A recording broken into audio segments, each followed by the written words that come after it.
Bonsoir ou bonjour à toutes et à tous. J'espère que vous allez bien, que vous vous portez bien et que vous êtes tous et toutes en bonne santé.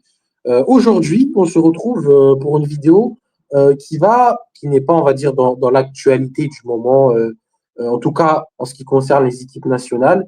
On va plus aujourd'hui, comme vous pouvez voir avec l'invité que j'ai aujourd'hui, on va plus parler d'un contexte un peu plus de club.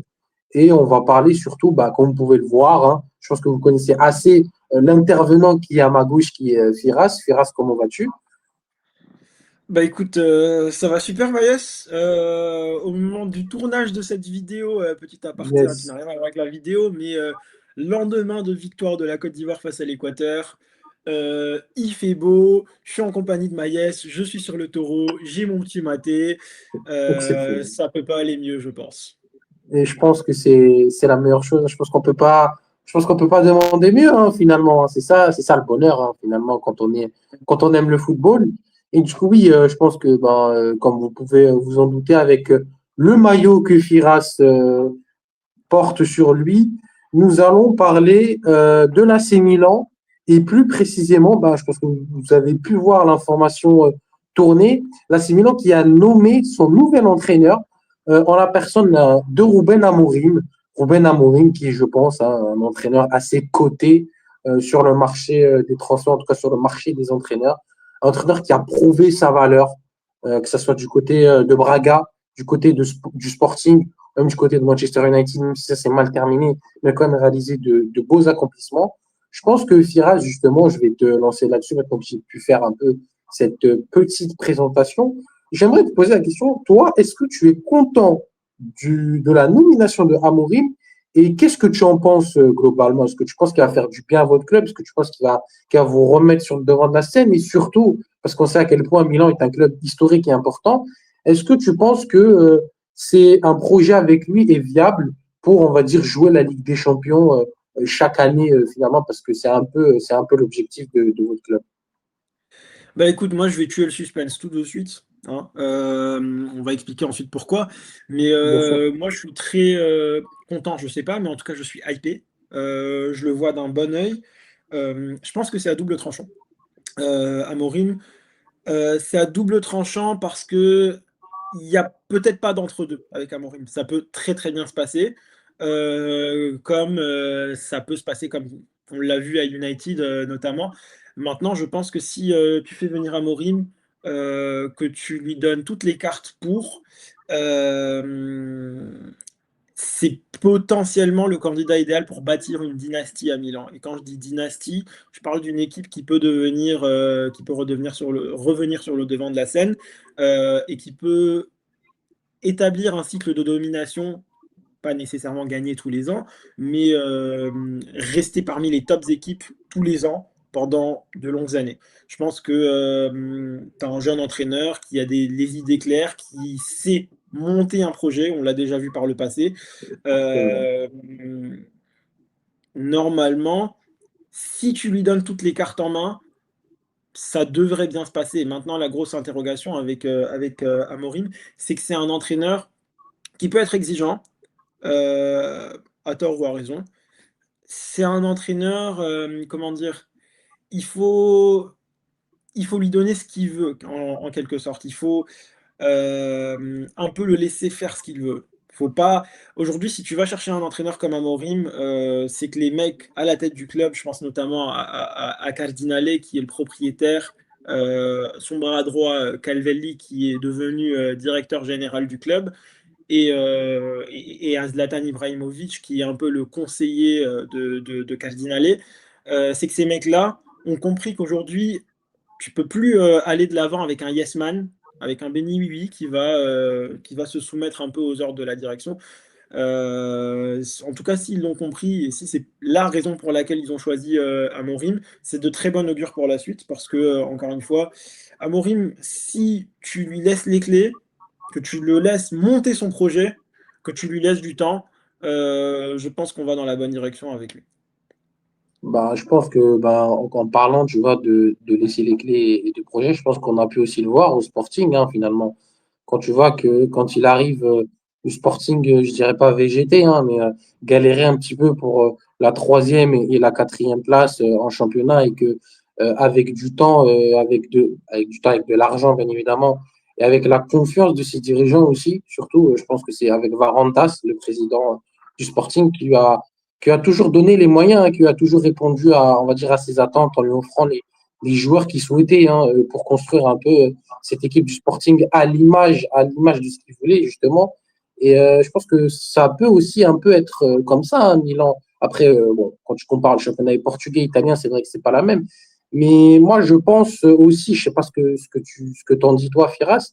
Je pense que si tu lui donnes ce qu'il souhaite et que tu lui donnes les joueurs un peu on va dire, qu'il aime bien et qui sont façonnés à son système, je pense qu'il peut accomplir de grandes choses finalement, parce que comme tu as pu le dire, c'est quelqu'un qui sait ce qu'il veut, qui a des idées. Mais est-ce que justement aujourd'hui, à Milan, quand on sait la pression qu'il y a dans ce club, et quand on sait à quel point, il me semble que le dernier entraîneur qui a tenu plus d'1 an, c'est Pioli, est-ce qu'aujourd'hui, à Milan, ils vont laisser Amorim se construire assez, malgré qu'il y ait des échecs à certains moments, pour justement vous remettre on va dire, sur le toit de l'Europe, je ne sais pas, mais au moins vous remettre sur le toit de l'Italie. Bah écoute, c'est bien que tu parles de pression, parce que forcément à Milan, à San Siro, pas seulement dans le club de Milan, mais dans la ville de Milan, il Dans y a la une ville. pression absolument énorme autour de ce club, que ce soit de la part des médias italiens, que ce soit de la part des tifosi, que ce soit de la part de la Soud, donc les ultras. C'est bien que tu parles de pression parce que il y a chez Amorim, il y a déjà des antécédents.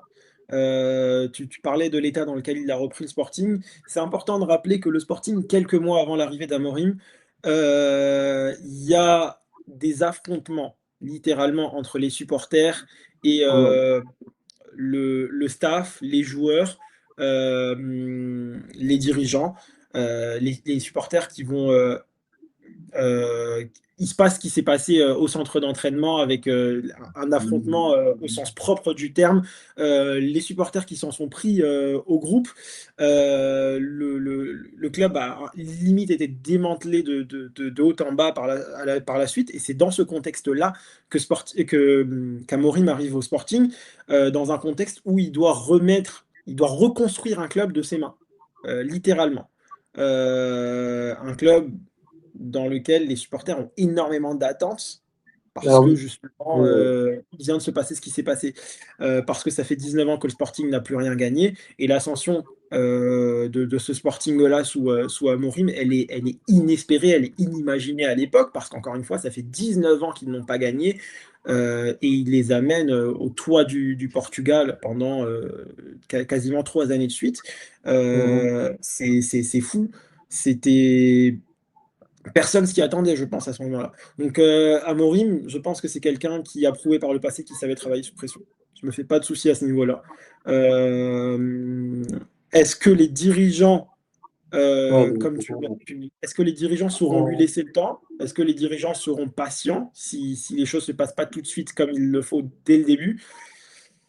J'ai envie de te dire que s'ils font le choix d'aller chercher, encore une fois, un mec comme Amorim, c'est qu'ils ont compris que ça allait pas fonctionner avec des marionnettes. Ils ont accepté l'idée de, OK, on va avoir une personnalité forte sur notre banc et va falloir lui donner ce qu'il veut.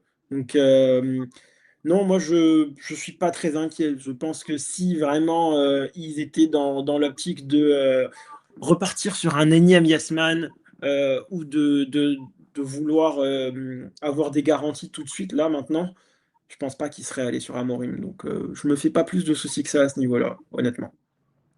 Mais tu vois, je pense que pour ceux qui se posaient la question, en tout cas, tu as assez répondu à leurs questions. Maintenant, je pense qu'on peut passer maintenant sur le terrain. Je pense que c'est ce qui aussi intéresse les gens. On Bien sûr. sait que Amorim aime énormément le système à 3 et plus précisément le système en 3-4-3. Est-ce que tu penses que pour toi, aujourd'hui, en tout cas avec les joueurs que a Milan à l'instant T, est-ce que tu garderais certains joueurs dans le probable 3-4-3 d'Amorim et que tu penses qu'ils sont faits pour ça et qui peuvent exploser ou en tout cas avoir, on va dire, une partie de carrière avec Amorim qui risque de leur faire énormément de bien. Que ce soit des joueurs qui sont à l'instant T au club ou même des joueurs qui sont prêtés ou voilà, en fait. Soit des joueurs qui sont au club, ou soit des joueurs qui sont prêtés, ou même si je pense que tu t'y connais quand même sur bon, nous, à la Roma, ça s'appelle la Primavera, mais sur l'équipe jeune de Milan, si tu as des petits gars comme ça que tu penses qu'ils peuvent s'intégrer avec le système d'Amorim, quand on sait à quel point il fait confiance aux jeunes, moi, je pense qu'il n'y a pas, moi et tous les auditeurs qui nous écoutent, ça nous intéresse énormément. Ça c'est très important d'ailleurs que tu en parles parce que j'ai vu Oui. beaucoup de Milanisti ces derniers jours dire que Amorim ne faisait pas confiance aux jeunes, qu'il l'avait placardisé mais nous à United. Je vais juste vous rappeler un truc. Hein. Amorim, alors, depuis ses débuts, il a lancé en professionnel Gonçalo Inacio, Pedro Porro, Pedro Gonçalves, Mateus Nunes. Il a lancé Palinha du côté de Braga et il l'a ramené dans ses valises au Sporting. Il a lancé Ugarte. C'est lui qui va relancer la carrière de Trinquant après des échecs au Barça et aux Wolves. C'est lui qui va lancer Ousmane Diomandé, pour qui aujourd'hui le Sporting demande 80 millions d'euros. C'est lui qui amène Morten Hjulmand et Victor Gyökeres dans une toute nouvelle dimension. Il en fait littéralement des top players. Gyökeres qui finit à Arsenal, champion d'Angleterre, finaliste de Champions League, et Hjulmand qui est aujourd'hui voulu du côté du Real Madrid. C'est lui qui lance Giovanni Quenda. C'est lui qui amène Zeno de Bast à un tout nouveau poste, donc un poste de milieu défensif quasiment numéro 8, alors qu'il sort d'Anderlecht en tant que défenseur central. Il y a Gini Catamo aussi. Pardon? Gini Catamo également. C'est lui qui le Totalement, fait oui. exploser. Moi, ce truc-là de dire Amorim ne fait pas confiance aux jeunes, je suis pas d'accord. Peut-être que Meinou ne correspondait pas à ce qu'il voulait, point, ça va pas plus loin que ça. Mais dire qu'il fait pas confiance aux jeunes, son passif prouve le contraire. Donc à ce niveau-là, moi, je me fais pas de soucis. Maintenant, des joueurs qui pourraient s'épanouir dans son système, moi, j'aime pas parler de système. J'aime pas parler de système habituellement parce que et il y a une phrase que Cameroun disait quand il arrive à United qui m'a toujours guidé dans ma vie de passionné de football. Tu sais, très jeune, je me suis toujours intéressé à la tactique, à quels sont les Bien sûr. mécanismes qui régissent notre Bien sport. sûr, bien sûr. Et j'ai toujours pensé une chose, c'est plus qu'un système, pour moi, c'est l'identité qui compte. Et Amorim, quand il arrive à United, il explique 3-4-3, 4-3-3. On peut faire ce qu'on veut. Au final, il y a une chose qui compte, c'est l'identité. Et je le rejoins totalement là-dessus. Je vais te dire un truc. Un système. Pourquoi j'aime pas parler de système? Parce que tu peux développer un football de merde en 4-2-3-1 et inversement, tu peux développer un super football en 3-5-2 comme le faisait Inzaghi du côté de l'Inter. Je te prends le 3-5-2 d'Inzaghi à l'Inter et le 3-5-2 d'Allegri à Milan, c'est pas la même C'est le jour chose. et la nuit, effectivement. C'est pas la même chose. Effectivement. Donc j'aime pas parler de Effectivement. système, d'autant plus avec le 3-4-3 d'Amorim, parce que c'est un 3-4-3 qui bouge beaucoup. C'est un 3-4-3 qui n'est pas figé dans le temps, dans l'espace. C'est un 3-4-3 où il y a beaucoup de permutations, et je vais te reparler du rôle des pistons et Bien sûr. des deux ailiers de demi-espace. Ouais. Dans le 3-4-3 d'Amorim, il y a une boîte qui se forme au milieu de terrain. Tu as les deux ailiers de demi-espace là et les pistons qui ont beaucoup de permutations. Donc ces quatre joueurs-là peuvent se retrouver un peu partout à la fois. C'est vrai que Et ça peut déstabiliser l'adversaire, ça. Ça, c'est totalement, ça te pas. rend totalement Ouais, imprévisible. c'est ça. Moi, je pense notamment à Pulisic et à Nkunku dans le rôle dans les Ouais. deux demi-espaces là. Pulisic qui retrouve le côté gauche avec le départ de Léand. Nkunku dans le demi-espace droit. Ces mecs-là, Pulisic a le QI foot justement pour gérer les déplacements. Nkunku, c'est un peu dans ce genre de système-là qu'il a brillé du côté de Leipzig. Je pense que ces mecs-là peuvent littéralement exploser sous Amorim. Maintenant, il va falloir aller chercher les bons pistons. Mais oui, Amorim, il aime bien avoir tu sais, ces deux ailiers de demi-espace, il aime bien en avoir un qui évolue un peu en soutien de l'attaquant, quasiment dans un rôle de deuxième numéro 9. Ouais, Ça, c'est un rôle qui peut correspondre. comme Trincao un peu au Sporting. Trincao faisait beaucoup ça au Sporting Ça dans son peut, système, effectivement. ça peut correspondre à merveille aux caractéristiques de Nkunku, ça. Donc, Ah, c'est un t'es concours à allé Leipzig, chercher un concours à Leipzig dans le cadre totalement, 4-2-2-2 totalement. de Marco Rose, si je dis pas de bêtises. Il jouait en second attaquant derrière Poulsen et Sechko, si je dis pas de bêtises. Donc, effectivement, maintenant que tu le dis, c'est pas bête. Un T'as un, concours t'as pourrait être parfaitement. T'as un Nkunku que tu es allé chercher 40 millions l'été dernier, la plus grosse recrue de ton mercato estival l'année dernière, qui a souffert cette année sous Allegri, qui peut littéralement revivre sous Amorim. Maintenant, je veux parler d'autre chose, les défenseurs centraux. Amorim, c'est quelqu'un qui aime avoir trois centraux qui sont copains avec le ballon. Trois centraux qui savent porter le ballon, qui sont à l'aise avec. Je pense notamment à Pavlovic, qui est notre plus grande satisfaction de l'année dernière, probablement le meilleur Milanais, le meilleur Milanista de la saison écoulée. Pavlovic, on sait qu'il aime défendre à 3. C'est la configuration idéale pour lui. Pavlovic sait porter le ballon, il sait tout faire avec un ballon de football. Il sait se projeter, il sait casser des lignes par la passe, il sait absolument tout faire avec Il un s'est ballon de même football. marqué des buts, hein. On n'en parle pas assez. Mais ce que Je suis Pavlovic, d'accord. la palette technique de Pavlovic, alors il n'est pas beau à voir, hein, il n'est pas élégant, hein, mais sa palette technique, il n'y a absolument rien que Strania Pavlovic ne sache pas faire avec un ballon de football dans ses pieds. Donc, c'est le défenseur idéal pour s'épanouir sous Amorim. Amorim. Donc là, tu reprends tes satisfactions de l'année dernière, tu sais que ces mecs-là vont briller sous Amorim. Maintenant, va falloir aller chercher d'autres centraux pour l'accompagner. Peut-être que Gabia peut s'épanouir dans le rôle de central un peu en retrait, dans le rôle Ousmane Diomandé, tu sais, le Exactement. défenseur central en couverture. Peut-être que ça peut fonctionner avec Gabia. Je pense à un De Winter qui sait lui aussi très bien porter le ballon, qui est très à l'aise avec. Peut-être que ces mecs-là peuvent être des satisfactions sous Amorim, mais de toutes les manières, il y a un mercato, il y aura un mercato il faudra lui donner les profils qu'il veut à ce niveau-là. Justement, Maintenant, ouais, ouais, vas-y, ouais, pardon. ouais, Je pensais que j'allais dire, ma dernière grosse interrogation, ça reste le numéro 9. Parce que j'ai ça, parlé, ça, j'ai parlé ouais, des ailiers de demi-espace, j'ai parlé ouais, des centraux. Qui va être ton numéro 9? Amorim, il aime avoir un numéro 9 qui puissant, bouge. athlétique, rapide, un Exactement. numéro 9 qui sait casser des lignes défensives par la Joker. projection. Il aime avoir un numéro 9 qui sait porter le ballon en transition. Qui va être ton numéro 9? C'est ça ma grosse Moi, je, interrogation. Et encore une moi, je, fois, tu as un mercato pour ça. oui, bien sûr. Va falloir lui donner les profils qu'il veut. Est-ce que tu as des idées, toi, sur ce type de profil?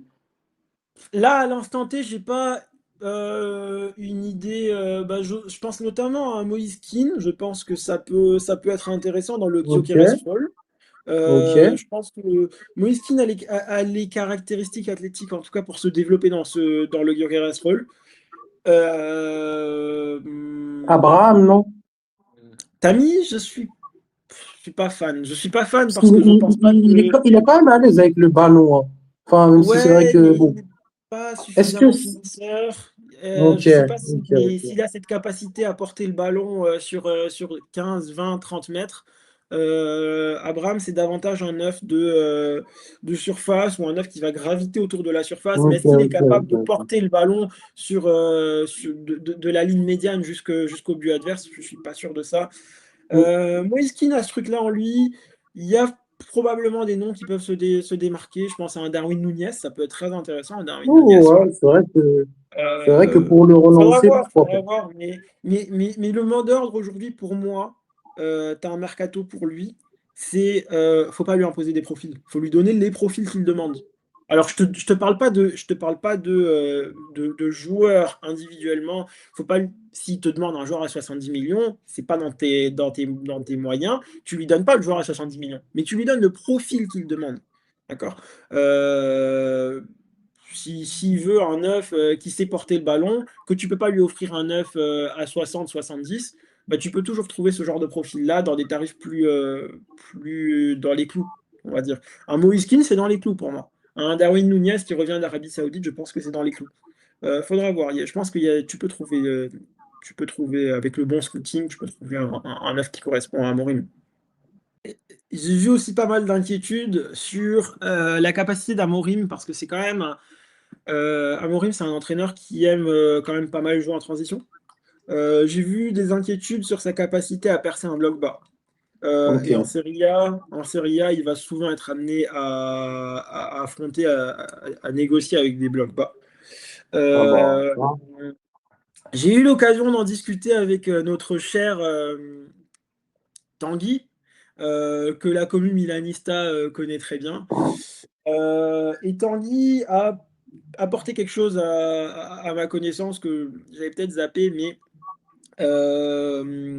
Amorim, son pressing haut peut être très utile face à des blocs bas, premièrement quand tu perds le ballon, et ensuite les fameuses permutations dont je parlais tout à l'heure entre les oui, ailiers et les ouais, c'est pivots, ça. ça apporte beaucoup d'incertitudes, beaucoup d'imprévisibilité, et ça peut faire très mal à un bloc bas. Autre chose, c'est qu'Amorim aime construire par les ailes, il aime exploiter les ailes le plus Ah oui, possible. oui, oui. Euh, Encore une fois, ça, c'est des choses qui peuvent faire mal à des blocs bas.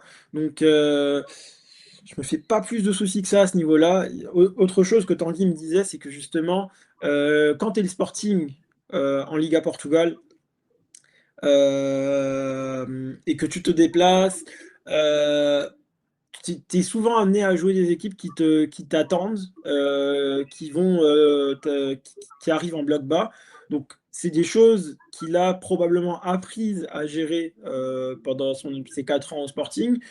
Je pense qu'il a cette expérience-là aussi. Donc, Parce qu'il- moi, je suis plutôt j'ai- confiant. Je vois son ouais, arrivée d'un très bon match.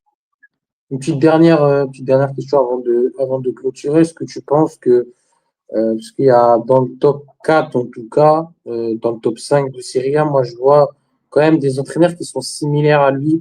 Bah, déjà celui de le nôtre, hein, Gasperini pour commencer. Je vois Spalletti. Je vois également peut-être Tedesco qui aime bien jouer à 3, même s'il préfère le système à 4.